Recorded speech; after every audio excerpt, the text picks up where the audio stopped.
እዛ አፕሊኬሽን ላይ እንዴት ነው ቪዲዮ ፖስት የምናደርገው እምቢ አለኝ አሳየኝ ይላል ወንድማችን። ዛሬ በዘር ላይ እንዴት ነው ቪዲዮ ፖስት የምናደርገው ላሳያችሁ። አፕሊኬሽናችን ይሄን ይመስላል። ከዛ የፕላስ ምልክት አለች እዚህ ጋር ልክ እንደ ቲክቶክ ነው ሁሉም ነገር ባይዘው።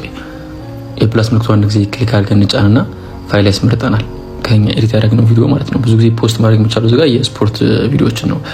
ፉትቦል ሊሆን ይችላል ወይም ደግሞ ሌላም ባስኬትቦል ምናምን ከቲክቶክ ላይ እናንተ ወይም ከዩቲዩብ ላይ ወስዳችሁ ከአንድ ደቂቃ በታች የሆነ ቪዲዮ ፖስት ማድረግ ይቻላል። አንድ ደቂቃ በታች የሆነ ቪዲዮ መርጠን አስገብተናል። እዚህ ጋር ታይትል እንጽፋለን። አርሰናል ከሙኒክ የነበረ ጌም ነው። እንዳሰራችሁን ጻፉ። እኔ በደንብ አልጻፍኩትም። እዚህ ጋር በቃ አርሰናል ብቻ አልኩት። ከዛ ሃሽታግ ነው አድ ታረጋላችሁ። ለምሳሌ እዚህ ጋር እንትን ሃሽታግ ስለ አርሰናል ነው አይደለ ቪዲዮ የሚያወራው። ስለዚህ አርሰናል ብዬ አርሰናል የተመለከቱ ያሉትን ሃሽታጎች አስገባለሁኝ። ሰርች ሲደረግ የእናንተ ቪዲዮ እንዲመጣ ማለት ነው።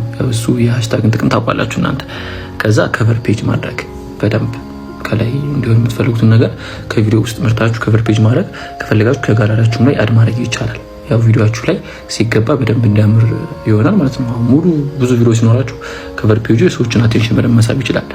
እሱን አድርጋችሁ ፖስት ማድረግ ነው። ቪዲዮ ቀላል ነው። ከዚህ ባለፈ እናንተ በቀን ውስጥ 20-30 ቪዲዮ ፖስት ማድረግ ትችላላችሁ። የተለያየ ክሮፕ ያደርጋችሁ ማለት ነው።